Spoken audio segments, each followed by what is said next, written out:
Magandang araw sa inyong lahat mga bro. Una sa lahat, nagpapasalamat tayo sa Diyos sa panibagong pagkakataon na pinagkaloob po sa atin para makagawa tayo ng mga video patungkol sa ating mga motor.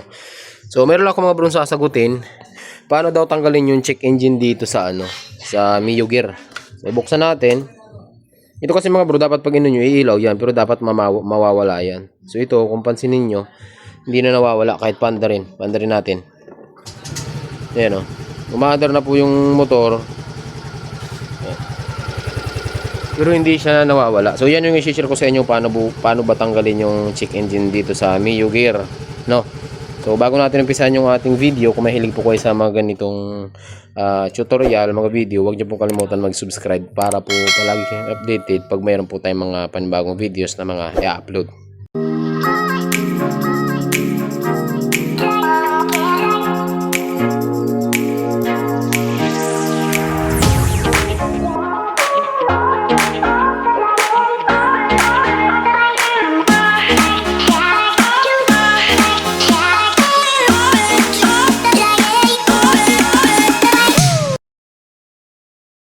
Ang unit pala natin ngayon mga bro ay Mio Gear. Ayan. So Mio Gear po yan. So bakit nga ba mga bro nagkakaroon ng check engine? Actually mga bro, lahat ng FI ay nag-check engine po talaga siya. So ang ibig sabihin nun, mayroon siyang nadidetect na abnormalities yung ating ECU So hindi natin alam kung ano yan. Pero malimit sa Mio Gear is yung speedometer na puputol. Ito. Once na naputol to, minsan nag-check engine yan. Pero ito kasi mga bro, napalitan na. Pero bago pa daw sila, dati kasi wala daw ito, 2 araw, tapos pinalitan nila, mayroon pa rin siya. So siguro ang gagawin lang natin dito is, ito mga bro ang ginagamit natin na pang, ayan, ito yung pinakamurang diagnostic tool na magandang gamitin, yung UV dito. So bali car scanner siya, model B519, operating voltage 9 to 16 volts, ayan. So maganda ito mga bro dahil kaya niya pong magbasa ng Honda, Kawasaki, Yamaha at saka ng Suzuki, kahit yung Rossi kaya niya pong basahin para ma-check natin, malaman natin kung ano yung problema niya. So, madali lang naman ito mga bro, So sa takbo nito, sabi nung may-ari, wala naman daw kinalaman, kumbaga normal lang naman yung takbo niya, walang problema. Ulitin niya natin. On, ilaw, hindi talaga nawawala. So, ito mga bro, madali lang. Ang gagawin nyo lang dito, kalasin nyo to, ito lang, 2, 1, 2. Kaso nung nandito, ayan, parang wala na, kabila mayroon. So, tanggalin lang natin to, kuha tayo ng Phillips screw. Ayan, tanggalin lang natin to. Naku, may music na naman, baka makaka-copyright na naman tayo nito. Ay, matanggal Ayan. Okay. So, tanggal na. So, pagkatapos siya matanggal mga bro, nyo lang to pababa.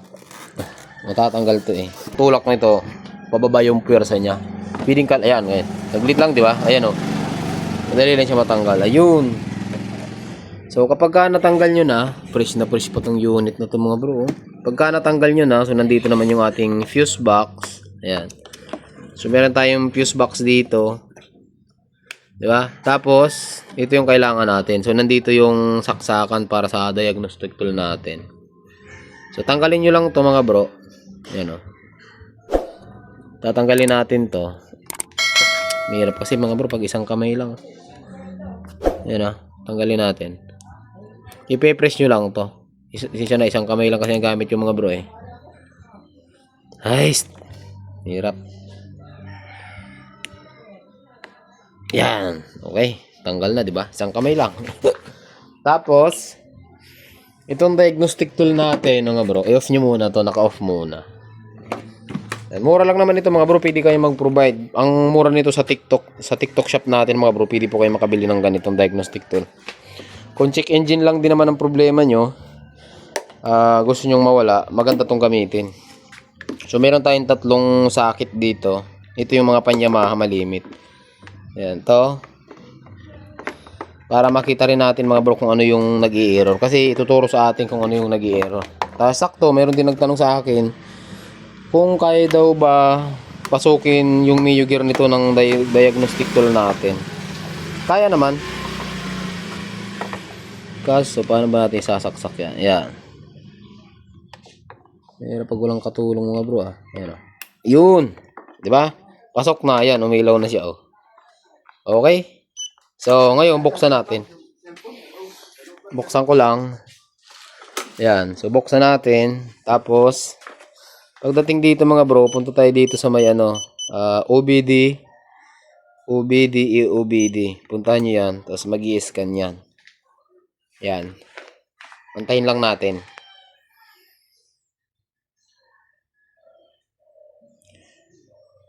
So, meron pa tayong binibinta dito mga bro. Baka trip nyo CBR. So, pabinta lang yan. 50,000 sabi na may-ari. So, expired dyan pero i-restro natin.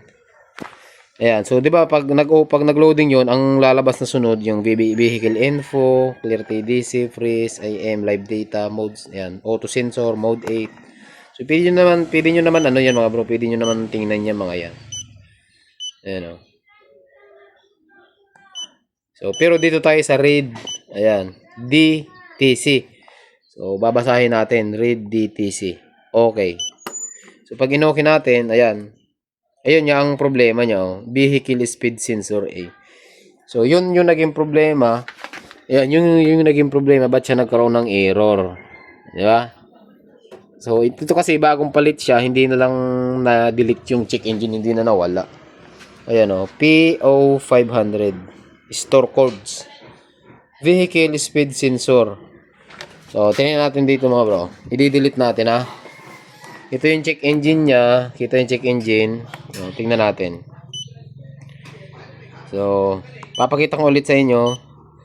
Ito yung kanyang error, vehicle speed sensor. A, exit. Tapos, i-clear natin. Clear DTC. Okay. Yes. Ayan. Erasing codes. Ayun, nawala na. Di ba? Kayang-kaya niya mga bro. Sabi ko naman sa inyo. Yan. Ulitin pa natin. Isa pa. Clear DTC. Erase done. Okay. Wala nang check engine. Ganun lang mga bro kadali. Basic na basic lang po. So, napakasimple lang. Basta meron kayong ganito mga bro, ayan, hindi na kayo mahihirapan. Murang-mura lang naman ito eh. Kaya mas maigi kung FI ang motor nyo, NMAX, Aerox, Honda Click, Honda Beat, MIUI, Borgman, mayroon kayong ganitong scanner. Murang-mura lang naman. So, hanggang dito lang yung video natin ano mga bro. Di ko na ipapakita sa inyo kung paano natin ibalik dahil napaka-basic lang. Hanggang dito lang. Magandang araw sa inyong lahat at ride safe lagi.